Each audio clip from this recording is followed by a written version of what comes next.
Pela Rádio Rio de Janeiro, iniciamos Nos Caminhos de Jesus, a visão espírita sobre a vida e ensinos do guia e modelo da humanidade. Produção e apresentação, Paulo Guedes. Olá, ouvintes. Eu sou Paulo Guedes. Estamos dando início ao programa Nos Caminhos de Jesus. Hoje estaremos falando sobre a passagem do Evangelho de Mateus, capítulo 5, versículo 25 e 26. Concilia-te depressa com teu adversário enquanto estás no caminho com ele, para que não aconteça que o adversário te entregue ao juiz e o juiz te entregue ao oficial e te encerre na prisão. Em verdade te digo que de maneira nenhuma sairás dali enquanto não pagares o último centil. Dando prosseguimento aí o Sermão do Monte, onde Jesus fez um resumo, dos seus ensinamentos, aonde ele mostra para todos nós a necessidade aí de trabalharmos a nossa reforma íntima. A gente vai analisando aí pedaço a pedaço do nosso querido Evangelho, a fim de que a gente possa ter um entendimento maior. As desavenças, culpas, rancores que trazemos dentro dos nossos corações necessitam ser expurgados o mais depressa possível para que possamos corrigir a nossa conduta perante os homens. Temos tantos problemas que carregamos, tantas desavenças, que faz-se necessário que a gente faça uma revisão de tudo isso para que possamos aliviar as nossas consciências. A prática do perdão e a humildade da desculpa são necessárias para que sejam encontradas a paz e galguemos as esferas superiores da espiritualidade. A gente tem que urgentemente trabalhar aí o perdão e a humildade da desculpa, Pedir desculpas muitas vezes se faz necessário, e o orgulho se coloca entre nós e aquele pelo qual nós precisamos pedir a desculpa, Tudo aquilo que fizermos de errado, a gente não pode esquecer, para com os homens, reflete na nossa vida futura. Estamos hoje preparando o futuro das nossas próprias vidas. Quanto menos culpados formos, mais felizes seremos. Isso é indiscutível. A gente sabe que o passado não tem como ser alterado. A gente sabe que o presente é uma consequência desse passado que a gente não consegue mais alterar. Mas temos certeza absoluta que as atitudes do presente podem fazer com que o nosso futuro seja muito melhor. Fazer com que a felicidade comece a surgir lá no horizonte, como um sol a brilhar em nossas vidas. E vamos, como de costume, pegar cada trechinho desses 2 versículos para que a gente possa realmente entendê-lo. Concilia-te. Põe-te de acordo. Do grego, eunoeo. Ter a mente bem disposta para com alguém. Verbo relacionado com a palavra eunoos. Benévolo, bem disposto, favorável, amigável. O estar de acordo implica uma mudança de sentimentos para com o que foi antes adversário. Reconciliar-se, quando Jesus diz concilia-te, é chegar a um meio termo. Colocar-se de acordo com o outro. Ter a mente dispostas para negociar, para chegar ao meio termo, porque em qualquer desavença se faz necessário que todos os lados cedam. E Jesus vem sinalizando isso. Essa mudança de sentimento para com o adversário é fundamental, porque enquanto estivermos armados, enquanto estivermos com o pé atrás, se torna muito difícil a reconciliação. Muitas almas enobrecidas, após receberem a exortação desta passagem, sofrem intimamente por esbarrarem com a dureza do adversário de ontem, inacessível a qualquer conciliação. Muitas vezes a gente tenta, a gente vai em busca dessa reconciliação, mas encontra a resistência do nosso adversário do passado. E o que fazer? A advertência do Mestre é fundamentalmente consoladora para a consciência individual, emana no Pão Nosso. Ele fala isso porque quando eu faço a minha parte, quando eu vou ao meu adversário tentar a conciliação, tentar resolver as pendências, tentar encontrar a paz, quando eu vou com o coração desarmado buscando o perdão, o pedido de desculpas, eu estou quitando a minha dívida de alguma forma. Se o outro não concorda, se o outro não aceita por ter o coração ainda endurecido, o problema passa a ser dele. A minha parte eu preciso fazer. Eu preciso estar com a minha consciência tranquila. E eu só vou conseguir ter a minha consciência tranquila quando eu fiz de tudo para que a desavença realmente acabasse. Não pode estar na minha mão, nas minhas costas, a culpa de uma relação estar estremecida. Assevera a palavra do Senhor, concilia-te, o que equivale a dizer, faze a tua parte. Concilia-te, o que equivale a dizer, faze a tua parte. A nossa parte tem que estar feita. Não pode haver mais problema partindo da minha pessoa. Corrige quanto for possível relativamente aos erros do passado. Movimenta-te no sentido de revelar a boa vontade perseverante. Insiste na bondade e na compreensão. Tenta, faz a tua parte.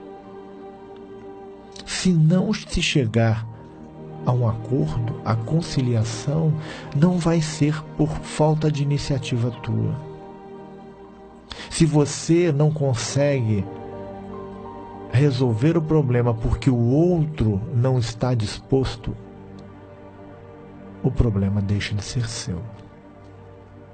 O ideal, claro, é que cheguemos sempre a esse acordo.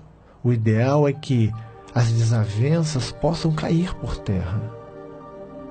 Mas quando isso não ocorre por nossa culpa, aí a coisa está muito complicada para o nosso lado. Mas quando fazemos de tudo, mas não há um acordo porque o outro não quer, porque o outro está com o coração endurecido, aí não tem jeito. Passamos o problema para as mãos dele. Jesus nos disse que deveríamos perdoar 70 vezes 7 vezes. É com o outro e Jesus. Se nós fizermos a nossa parte e ele não, o que nós podemos fazer? E continuando, tem uma outra palavra-chave que é adversário. Reconcilia-te com o adversário. Do grego antídicos, opositor, o adversário num pleito legal. Antídicos. O contexto indica que, neste caso, o adversário é o acusador e que a pessoa a quem Cristo fala é o acusado. Jesus está se dirigindo ao acusado. A gente vê também essa mesma passagem paralela em Lucas, no capítulo 12, versículos 58 e 59. no caminho, isto é, de caminho ao tribunal. Porque quando Jesus fala, enquanto estás com ele ao caminho, quando estás com ele no julgamento da nossa própria consciência, do prestar conta diante da vida. Jesus disse que era preferível arrumar as coisas sem recorrer aos tribunais, sem recorrer às brigas. A gente vê hoje a nossa justiça tão assoberbada de trabalho por causa das intermináveis brigas no judiciário. E por que não tentarmos sempre um acordo? Por que não buscarmos os nossos adversários e tentar de alguma forma uma solução para as pendências? Eu fico vendo a indústria hoje dos processos. As pessoas falam, mas o nosso judiciário é lento. Mas estão assoberbados de tantas questões que poderiam ser resolvidas com uma boa conversa. Existem situações, é claro, onde a intervenção do judiciário se faz necessária. Mas há uma grande maioria que poderiam ser resolvidas de outra forma. Então, reconcilia-te com o teu adversário, com o teu opositor, num pleito legal. Se a gente levar para o lado espiritual, quantos problemas nós temos e que carregamos para as esferas do mundo espiritual, que se transformam em processos obsessivos, em perseguições. Temos que analisar friamente tudo o que ocorre nas nossas vidas, para que cheguemos às esferas espirituais sem essas pendências que tanto mal nos causam. Estamos apresentando Nos Caminhos de Jesus, a vida e ensinos do guia e modelo da humanidade. Apresentação, Paulo Guedes.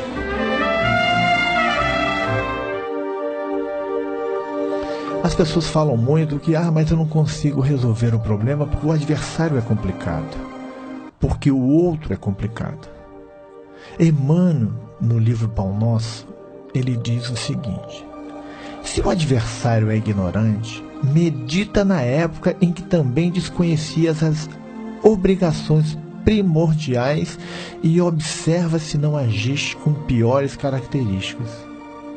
Se é perverso, categoriza-o à conta de doente e dementado em vias de cura. Quando a gente olha para o próximo e consegue enxergar nele um espelho daquilo que fomos, se é que não somos igual hoje, fica mais fácil. Porque a gente percebe o processo em que ele se encontra. E a gente faz uma analogia com o que nós já fomos. Se ele é perverso, como diz o Emmanuel, vamos categorizá-lo como doente, dementado. Porque é uma grande verdade. Todos nós, de alguma forma, ainda somos doentes da alma. Alguns menos doentes, outros um pouco mais doentes, mas ainda todos nós somos. E o porquê não ter a misericórdia para com o próximo? Por que não entender o momento difícil que o próximo está passando? Porque quando o fato acontece conosco, queremos todas as considerações possíveis. Queremos que se leve em conta todas as nossas dificuldades. Mas não fazemos o mesmo com o nosso próximo, com o nosso dito adversário. E aí fica muito difícil. E Jesus continua: enquanto estás no caminho com ele. O que isso significa? Lucas usa aqui uma expressão forte: te arraste, que no grego pode dar a ideia de maltrato, de puxar à força. O quadro, pois, é o de um homem que força outro a comparecer perante o juiz. O devedor poderia concordar com ele no caminho, mas não depois de comparecer ante o juiz. Observa isso. Enquanto estás com ele a caminho. Lucas, ele traz a sequência disso muito forte, para que não te arraste. Mateus é um pouco mais leve, para que não aconteça que o adversário te entregue ao juiz. São passagens que são paralelas, mas Lucas usa um termo muito mais forte. E a gente tem que resolver os nossos problemas antes que estejamos diante do tribunal da nossa consciência. Porque depois que desencarnamos, que nos deparamos com a realidade espiritual que vamos encontrar, aí fica muito mais difícil. Porque aí vamos passar por momentos complicados, necessitaremos quitar as nossas dívidas de forma muitas vezes compulsória. Por que não fazer antes? Por que não resolver antes que o problema surja? Faze o bem que puderes, continua Emmanuel falando em Pão Nosso. Enquanto palmilhas os mesmos caminhos, porque se for o inimigo tão implacável que te busca entregar ao juiz, de qualquer modo terás então igualmente provas e testemunhos a apresentar. Um julgamento legítimo inclui todas as peças, e somente os espíritos francamente impenetráveis ao bem sofrerão o rigor da extrema justiça. A gente tem que fazer o bem que estiver ao nosso alcance. Temos que perdoar sempre, temos que pedir desculpas sempre. Se tivermos um inimigo tão implacável, que busque nos acusar, nos condenar, mas se tivermos as nossas consciências tranquilas, as provas e o testemunho das nossas vidas vão nos isentar dessa dívida. Porque um julgamento legítimo, ele inclui tudo, todas as peças envolvidas, os testemunhos, tudo. E aí, diante das leis divinas, não existem mentiras. Não é como no nosso judiciário, que muitas vezes existem falsos testemunhos, falsas provas. No mundo espiritual não existe isso. No mundo espiritual, a verdade vem à tona. E aquele que realmente é rígido, é impenetrável ao bem, vão sofrer as consequências dessas atitudes. Viver em harmonia, a grande questão. Jesus, fala, né? Jesus orienta para a posição de consenso, viver em harmonia, e para se evitar os tribunais, as contendas. Tentar viver em harmonia com o próximo sem a dureza da lei que exige o pagamento do último centavo. Por que exigir de tal forma um pagamento muitas vezes à vista, na sua integridade? Por que não parcelar uma dívida? Por que não tirar os juros, amortecer alguma coisa para facilitar o pagamento? Temos que ter a misericórdia diante de qualquer problema desse tipo, porque aí a vida se torna mais fácil. Misericordioso receberá misericórdia, já nos disse Jesus no Sermão do Monte, nas bem-aventuranças. Se queremos a misericórdia do outro, a misericórdia alheia, temos que agir com misericórdia. E aí Jesus continua: para que não te entregue oficial de justiça. No grego, o peretes, servidor público subordinado. Emprega-se esse termo no Novo Testamento para referir-se aos ajudantes da sinagoga. A gente vê também se falando sobre isso lá em Lucas, no capítulo 4, versículo 20, e João Marcos como ajudante de Paulo e Barnabé em Atos, no capítulo 13 e 5. E aos ministros do Evangelho, Lucas 1, versículo 2, e no Atos 26, versículo 16, e na carta aos Coríntios, na primeira carta aos Coríntios, no capítulo 4, versículo 1, quando se fala em ministro do Evangelho, aquele que ajuda, aquele que é um servidor. E o oficial de justiça era isso. Era o ajudante da sinagoga que iam, representando as determinações, levar o indivíduo para quitar as suas dívidas, para ser conduzido muitas vezes a uma prisão. Porque aí chegamos ao termo que fala culpado, né? Quando uma pessoa era declarada culpada, era entregue ao oficial da corte. Mateus, que chama, né, de peretez, Lucas chama em sua versão deste dito como o termo mais usado, practor. A gente vê isso lá em Lucas 12, versículo 58. O dever do oficial do tribunal era assegurar-se de que a dívida seria paga devidamente e, em caso contrário, teria autoridade para prender o ofensor até que pagasse. Esta é a situação que Jesus estava considerando. De a gente não pagar as nossas dívidas encarnados e ter que pagar elas depois. Muitas vezes retornando à carne em situações difíceis, para que a gente pague a dívida e aprenda a lição. É esse o recado. É termos cuidado com as nossas próprias vidas.